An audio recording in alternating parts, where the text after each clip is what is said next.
Team में मैं हूँ, बाबू भैया है, एक सुनार है और एक मिस्टर कैट है और दो सुनार की दोस्त। हेलो दोस्तों, आप सभी का स्वागत है हमारे चैनल शाश्वत सीजीपीसी सीजी बाबा। ध्यान दीजिएगा, अभी हम लोग करने वाले हैं आपके प्रयोगशाला परिचारक भर्ती है ना, विज्ञान सब्जेक्ट को। और याद रखिएगा ये आपके 14वें नंबर का क्लास है ना, 14th नंबर का क्लास है। ठीक है, इसका 13 क्लास पहले ही आ चुका है। आप उन सब चीज़ों को उन सभी वीडियोस को देखेंगे।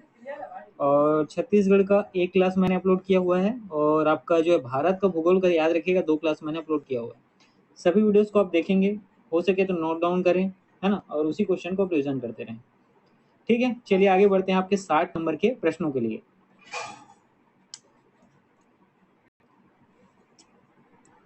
देखिए, ये आपका पहला प्रश्न है ना। ये आपका क्या तो याद रखिएगा, आपका पहला प्रश्न है और साथ ही बहुत ही अच्छा सा प्रश्न है ना। तो इस प्रश्न में बोला गया आपसे, नाभिकीय रिएक्टर में निम्नलिखित में से किसे मंदक के रूप में प्रयोग किया जाता है। ठीक है, ये आपका क्या है तो पहला प्रश्न है। किसमें तो नाभिकीय रिएक्टर में निम्नलिखित में से किसे मंदक के रूप में प्रयोग किया जाता है। ठीक, मंदक कहने का मतलब ये क्या करता है, याद रखिएगा, ये नियंत्रित करने का काम करता है। ठीक, मंदक क्या करता है, नियंत्रित करने का काम करता है।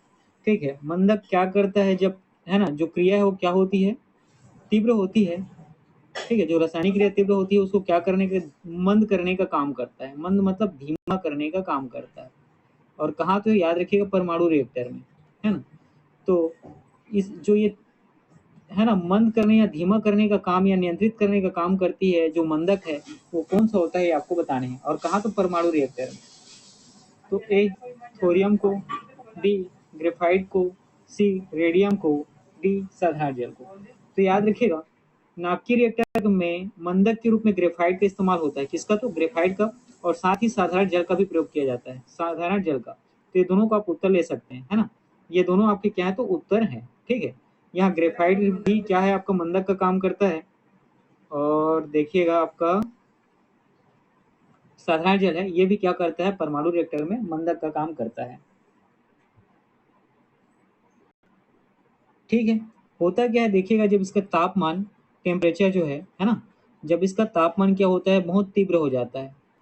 ठीक, तापमान क्या होता है इसमें, परमाणु रिएक्टर में बहुत तीव्र हो जाता है। ठीक है, क्या होता है, बहुत तीव्र हो जाता है या अत्यधिक गर्म हो जाता है। ठीक है, तो इसी को ये क्या करता है, मंद करता है, उसको नियंत्रित करने का काम करता है। ठीक है, उसको थोड़ा कंट्रोल में लाने का, नियंत्रित करने का, कंट्रोल में लाने का काम ये किसके द्वारा किया जाता है, तो मंदक के द्वारा किया जाता है। ठीक है, ये वैसा ही है जैसे समझिए आप क्या करते हैं, कार चलाते हैं। ठीक है, तो कार चलाते होते उसका इंजन क्या होता है, गर्म होता है। गर्म होने के बाद क्या होता है, धुआं छोड़ देता है, फिर गाड़ी बंद हो जाती है। ठीक है, गाड़ी क्या होती है, धुआं छोड़ने के बाद बंद हो जाती है। अगर आप उसमें क्या करते हैं, पानी डालते हैं, तो इंजन क्या होता है, ठंडा होता है। तो उसकी जो ऊर्जा है ना, जो ऊर्जा तीव्र होती है वो धीरे धीरे क्या होती है, कम होने लगती है, मंद होने लगती है। बस इतनी चीजें आप समझना। ठीक है, चलिए आगे बढ़ते हैं।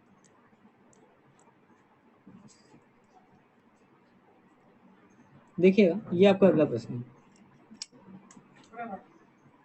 है ना, ये आपका क्या है तो अगला प्रश्न है।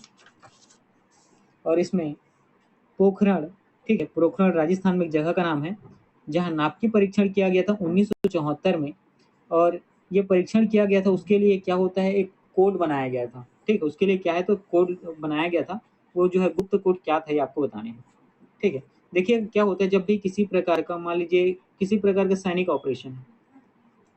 ठीक है, किसी प्रकार का सैनिक ऑपरेशन है, और इसको जितने लोग ऑपरेट ऑपरेट करते हैं, ठीक है, उनमें जैसे कि मान लीजिए 10 लोग हैं, तो 10 को क्या किया जाता है, एक कोड दिया जाता है। और वो एक कोड के माध्यम से क्या करते हैं, जो प्लानिंग है उसको आगे एग्जीक्यूट करते हैं। ठीक है, तो उस कोड के संबंध में जैसे बहुत सारे पिक्चर में आप लोगों ने देखा होगा, है ना। जैसे सलमान खान का एक पिक्चर था, क्या नाम है, टाइगर जिंदा है। ठीक है, या एक था टाइगर है, टाइगर जिंदा है। इसमें सलमान खान को एक कोड मिला हुआ था, है ना। उसी तरीके की चीजें इसमें होती हैं। तो पोखरण नाभिकीय परीक्षण 1974 का आधिकारिक कोड क्या था ये आपको बताने हैं। ए स्माइलिंग बुद्धा, बी थंडरबोल्ट, सी फ्लाइंग गरुड़, डी अग्नि परीक्षा। तो यहाँ पर आपका सही उत्तर हो जाएगा ऑप्शन ए स्माइलिंग बुद्धा, है ना। तो पोखरण पोखरण में जब नाभिकीय परीक्षण किया गया 1974 में, तो उस नाभिकीय परीक्षण के लिए जो कोड वाक्य का इस्तेमाल किया गया था वो कौन सा था, तो स्माइलिंग बुद्धा। ठीक है, ये कब किया गया था तो याद रखिएगा 18 मई 1974 को। डेट इंपॉर्टेंट है, याद रखिएगा कब किया गया था तो 18 मई 1974 को। ठीक है, और याद रखिए कि पहला भूमिगत परीक्षण था, है ना, ये जो है पहला भूमिगत परमाणु परीक्षण था। ठीक, पहला भूमिगत परमाणु परीक्षण था, ये भी आपको याद रखना है।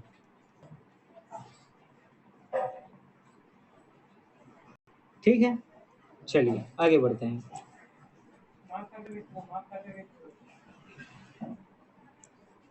देखिए दोस्तों, ये आपका अगला प्रश्न है।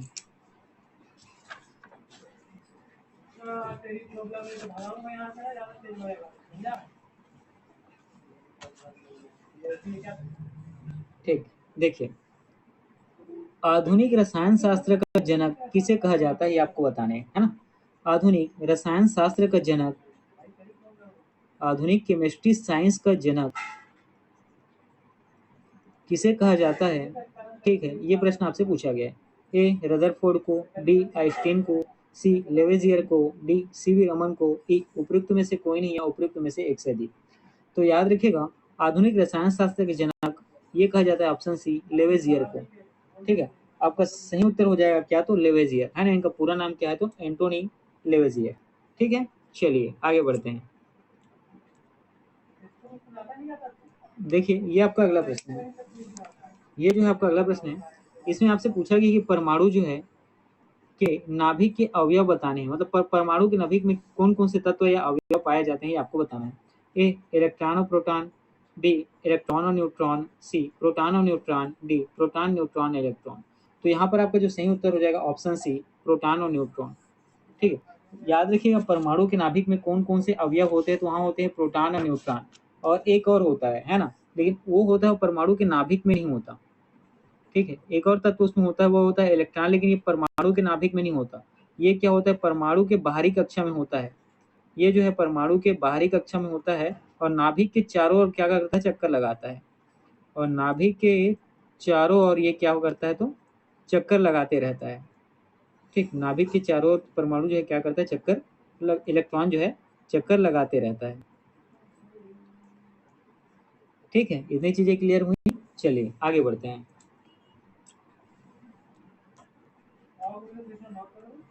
देखिएगा, ये आपका अगला प्रश्न है। ये जो है आपका अगला प्रश्न है, इसमें आपसे पूछा गया है कि एटम में, ठीक है, एटम में, इसको समझिए आप अणु या परमाणु। ठीक, अणु या परमाणु में न्यूट्रॉन की खोज। ठीक है, इसके पहले वाले क्वेश्चन में हम लोगों ने देखा क्या, प्रोटॉन और क्या था, न्यूट्रॉन, है ना। ये दोनों कहाँ थे तो याद रखिए अवयव हैं, किस, ये दोनों क्या थे तो अवयव थे। ठीक, ये दोनों क्या थे, अवयव थे, और इसी में ये जो न्यूट्रॉन है इसकी खोज किसने की ये आपको बताना है। ए जे थॉमसन ने, बी चैडविक ने, सी रदरफोर्ड ने, डी न्यूटन ने। तो यहाँ पर आपका जो सही उत्तर हो जाएगा ऑप्शन डी कि न्यूट्रॉन की खोज किसने की तो याद रखिएगा चैडविक के द्वारा किया गया था। ठीक, न्यूट्रॉन की खोज किसने की तो याद रखिएगा चैडविक के द्वारा किया गया था। अगर ईयर आपसे पूछे तो याद रखिएगा 1932 में। कौन से वर्ष में तो 1932 में। ठीक है, चलिए आगे बढ़ते हैं।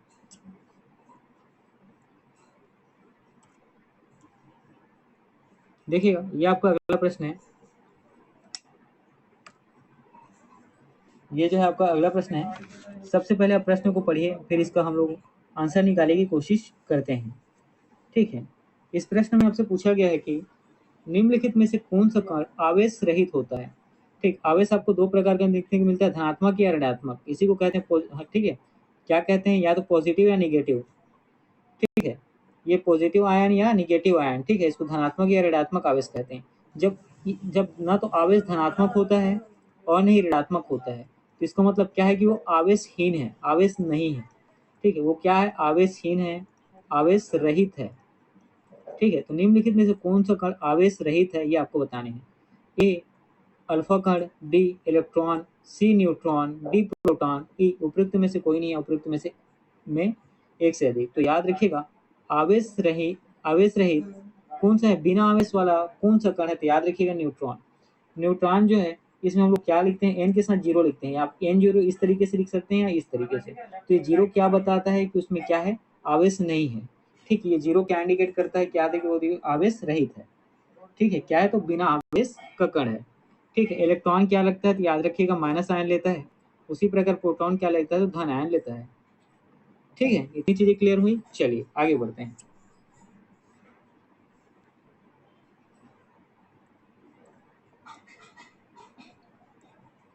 देखिएगा, ये आपका अगला प्रश्न है। इस प्रश्न में आपसे पूछा गया कि परमाणु के कक्षों को भरने का क्रम नियंत्रित होता है कौन से सिद्धांत के द्वारा, ये आपको बताने हैं। ए अबाउ सिद्धांत द्वारा, बी हाइजेनबर्ग के अनिश्चितता के सिद्धांत द्वारा, सी हून के नियम द्वारा, और डी पाउली के अपवर्जन सिद्धांत द्वारा। तो यहाँ पर आपका जो सही उत्तर होगा ऑप्शन ए अबाउ के सिद्धांत के द्वारा। ठीक है, किसके द्वारा तो अबाउ के सिद्धांत के द्वारा। ठीक है, यहाँ पर ये क्या है आपका सही उत्तर हो जाएगा। ठीक है, चलिए आगे बढ़ते हैं।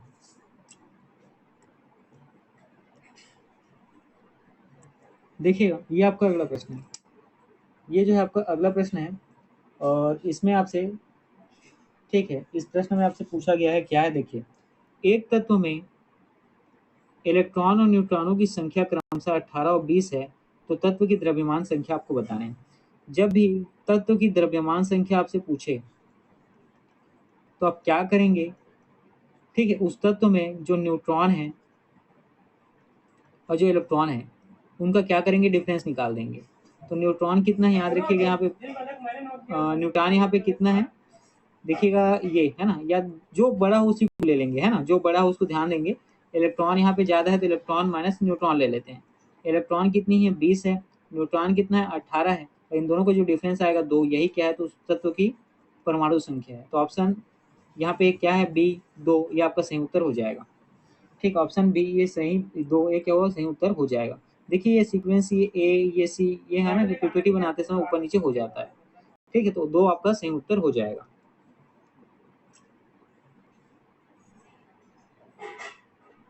मैंने कुछ उल्टा बता दिया क्या, एक मिनट ना रुको देखते हैं।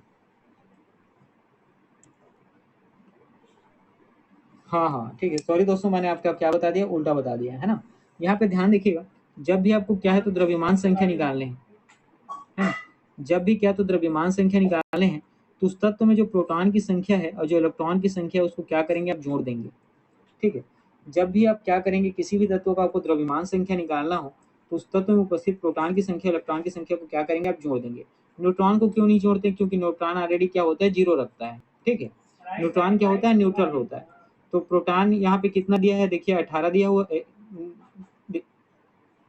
अरे यार उल्टा हो जा रहा है। ठीक है, आप क्या करेंगे जब भी आपको द्रव्यमान निकालना हो, ठीक है, आप क्या करेंगे प्रोटॉन और न्यूट्रॉन दोनों को जोड़ देंगे, है ना। प्रोटॉन और न्यूट्रॉन की टोटल नंबर्स को आप क्या करेंगे ऐड कर देंगे।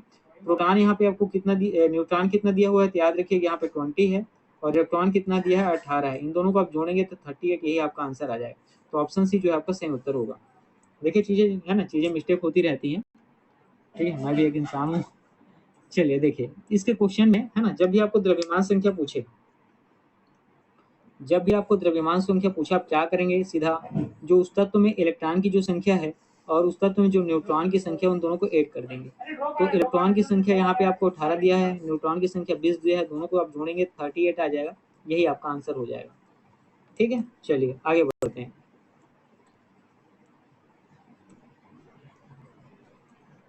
देखिएगा, ये आपका अगला प्रश्न है। ये जो है आपका अगला प्रश्न है और इसमें आपसे पूछा गया कि परमाणु जिनमें प्रोटॉनों की संख्या समान परंतु न्यूट्रॉनों की संख्या अलग अलग होती क्या कहलाती है। ऐसा कोई भी आप परमाणु ले लीजिए, उस परमाणु में जो प्रोटॉन की संख्या है वो क्या है समान है, और जो न्यूट्रॉन है उसकी संख्या क्या है तो असमान है। तो इसको हम लोग क्या कहेंगे ये आपको बताना है। समदाबिक, बी समअवयवी, सी सम न्यूट्रॉनिक, डी समस्थानिक। तो यहाँ पर आपका सही उत्तर हो जाएगा ऑप्शन डी समस्थानिक। ठीक है, तो परमाणु में यदि प्रोटॉन की संख्या समान और न्यूट्रॉन की संख्या क्या हो अलग अलग हो तो क्या कहलाता है समस्थानिक। ठीक है, वो क्या कहलाता है समस्थानिक।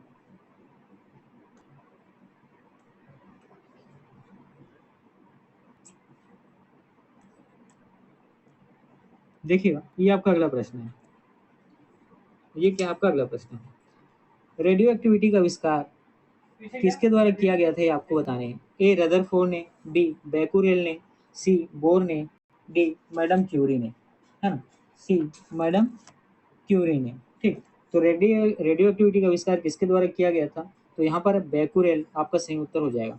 ऑप्शन बी बैकुरेल जो है आपका क्या तो सही उत्तर हो जाएगा। ठीक है, आपको याद रखना है किसके बारे में, तो बैकुरेल के बारे में। तो ठीक है, तो इनका नाम याद रखिएगा, हेनरी बैकुरेल। ठीक है, कभी कभी हेनरी नाम से ही केवल केवल आप लोग जानते हैं इसको, है ना, हेनरी बैकुरेल। ठीक है, ये क्या थे, ये भौतिक शास्त्री थे, है ना। इन्होंने 1896 ईस्वी में रेडियो एक्टिविटी की खोज की। ठीक, 1896 में हेनरी बैकुरेल ने क्या की, रेडियो एक्टिविटी की क्या की, तो खोज की। ठीक है, रेडियो एक्टिविटी की खोज की। तो रेडियो एक्टिविटी का आविष्कार किनके द्वारा किया गया था, तो याद रखिएगा बैकुरेल के द्वारा, जिनका पूरा नाम है हेनरी बैकुरेल। और रेडियो एक्टिविटी तत्व की खोज कब की गई, तो 1896 में हेनरी बैकुरेल के द्वारा। ठीक है, चलिए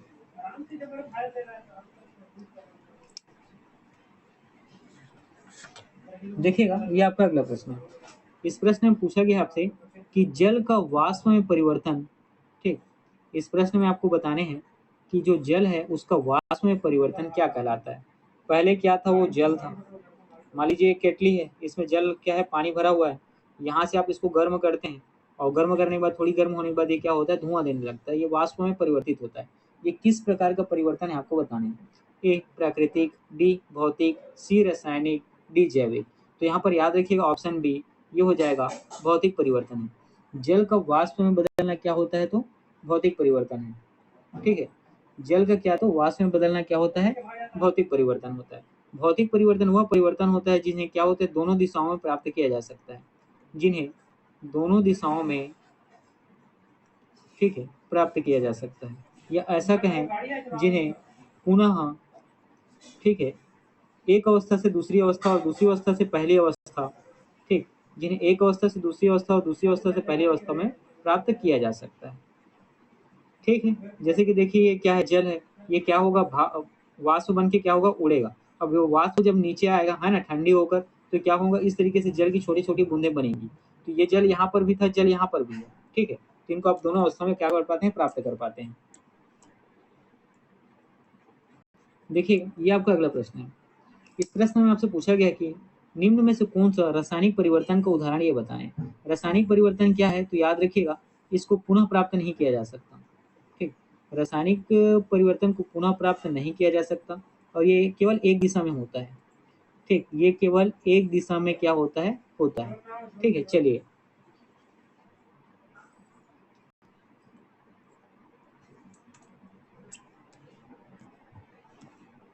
कंटिन्यू करते हैं, है ना, थोड़ा सा काम आ गया था मेरे को। देखिए, तो जल का ये तो क्वेश्चन हम लोगों ने कर लिया है ना, ये क्वेश्चन तो हम लोगों ने कर लिया है। इसके बाद जो अगला क्वेश्चन है, ये हम लोग इस पर आए हुए थे, है ना। तो रासायनिक परिवर्तन के बारे में क्या बताया, केवल एक ही दिशा में होता है, पुनः प्राप्त नहीं किया जा सकता। ऑप्शन ए प्रिज्म से गुजरने पर श्वेत प्रकाश का 7 रंगों में विभक्त होना। बी सब्जियों के पकाने पर उसका मुलायम हो जाना। सी सानी हुई मिट्टी का सूखने पर भंगुर हो जाना। और डी नमक का पानी में घुलना। ठीक है, देखिएगा यहाँ पे नमक को क्या करते हैं, पानी में घुलाते हैं, तो क्या पुनः प्राप्त कर सकते हैं, नहीं, तो आपका उत्तर नहीं है ना, पुनः प्राप्त कर सकते हैं क्या, नहीं। ठीक है, तो निम्न में से कौन सा रासायनिक परिवर्तन का उदाहरण ये आपको बताना है। ठीक, तो रासायनिक परिवर्तन में मैंने आपको क्या बताया, ठीक है, कि इन्हें अपने पूर्ववर्ती अवस्था में या दोनों दिशाओं में ये नहीं होता, केवल एक ही दिशा में होता है। और रासायनिक परिवर्तन को याद रखेगा, अनुत्क्रमणीय परिवर्तन भी कहते हैं। ठीक, रासायनिक परिवर्तन की जगह कहीं अनुत्क्रमणीय परिवर्तन लिखा हो, उसका मतलब भी क्या होता है, केवल एक ही दिशा में होने वाला परिवर्तन।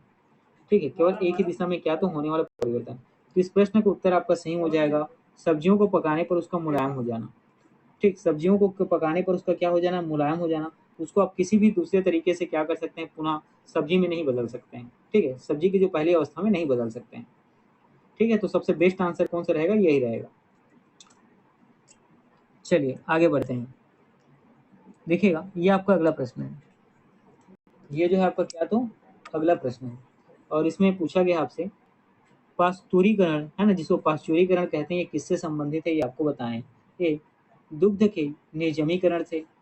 बी दुग्ध के किण्वन से। सी दुग्ध के निर्जलीकरण से। डी दुग्ध के आसमान से।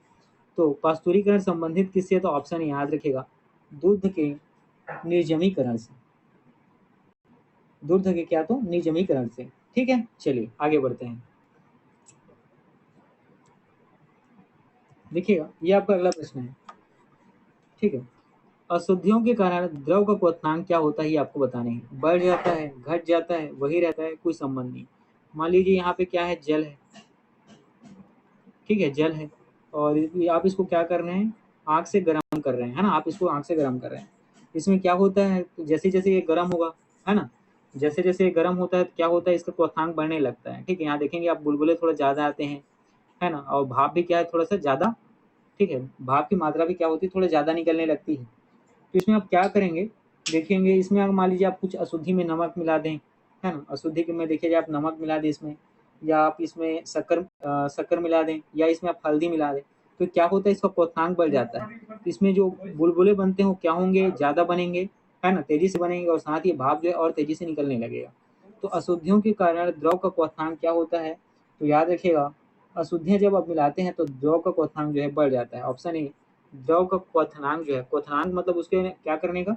उबलना, है ना, तेजी से उबलते हैं। ठीक है, तो उबलने की क्रिया क्या होती है? बढ़ जाती है। देखिए, ये आपका अगला प्रश्न है ना, ये आपका क्या? तो अगला प्रश्न है। ठीक, चलिए, तो निम्न कथनों पर हमें विचार करने हैं, हमें बेसिकली सही और गलत बताने हैं। शुद्ध जल में नमक को घोलने से जल का क्वथनांक बढ़ जाता है एवं जल का हिमांक घट जाता है। बिल्कुल सही, अभी मैंने आपको बताया कि आप, है ना, जल को क्या करते हैं? हम गर्म करते हैं, आप उसमें नमक घोल दें, शक्कर घोल दें, या किसी अशुद्धियों को मिला देते हैं तो उसका क्वथनांक क्या? बढ़ जाता है। अब क्वथनांक बढ़ेगा तो हिमांक तो होगा नहीं, है ना भाई। जब वो क्या है? उबल रहा है ना, जब वो क्या हो रहा है? उबल रहा है, वो भी कैसे? तेजी से उबल रहा है, तो क्या वो जमेगा? है ना, वो क्या जमेगा? नहीं जमेगा, तो नहीं जमेगा, है ना, वो क्या होगा? जमेगा नहीं, तो जब उसका हिमांक क्या है? घट जाता है। जल में जब आप मिथाइल अल्कोहल डालते हैं तो जल का क्वथनांक घट जाता है। ठीक है, जल में जब आप मिथाइल अल्कोहल मिलाते हैं तो जल का क्वथनांक क्या होता है? घट जाता है। ठीक है, तो ये भी अपनी जगह में सही है, इसको मैं बाद में समझाऊंगा। मिथाइल अल्कोहल डालने से जल का क्वथनांक घटता क्यों है?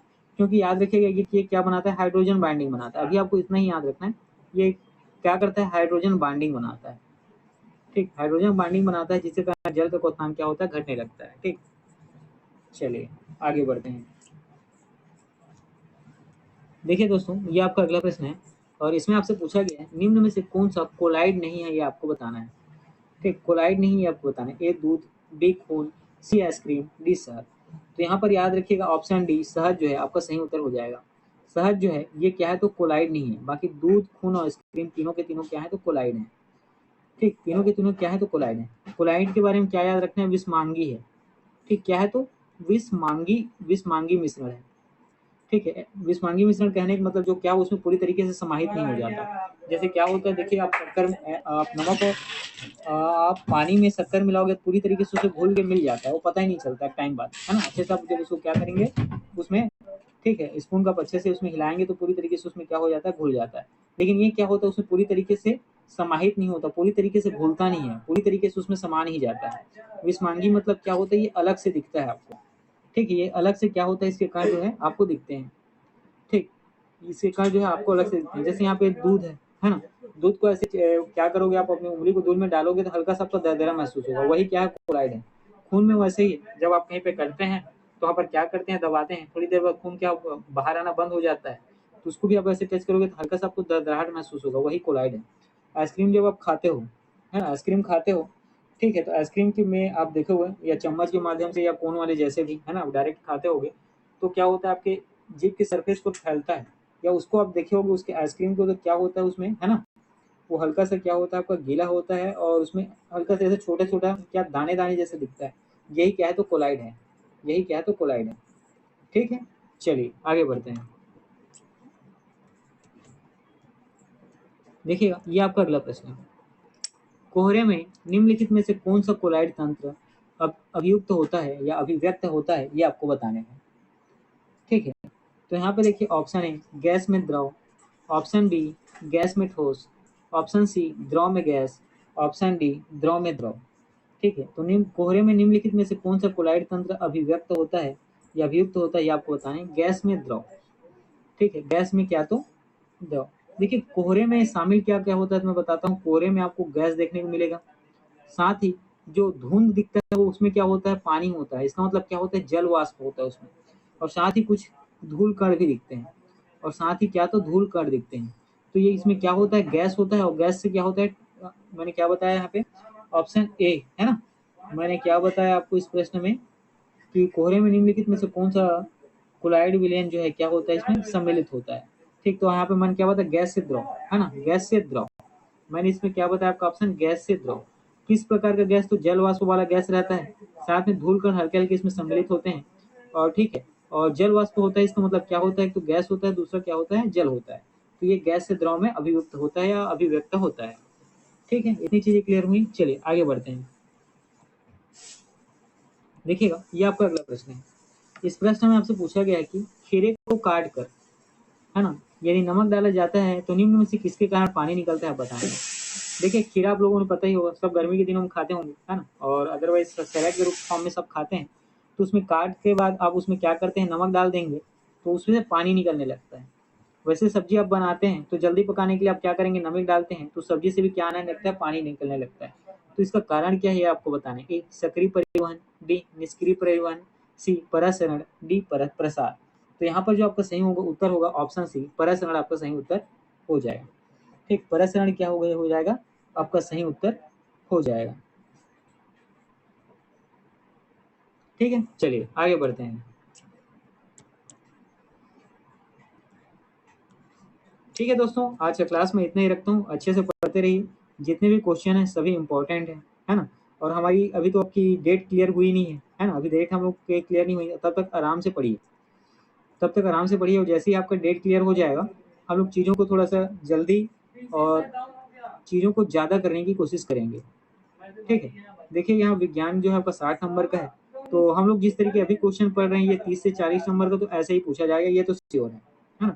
अभी हम लोग जैसा कर रहे हैं 30 से 40 नंबर का क्वेश्चन ऐसा ही आएगा, ये श्योर है।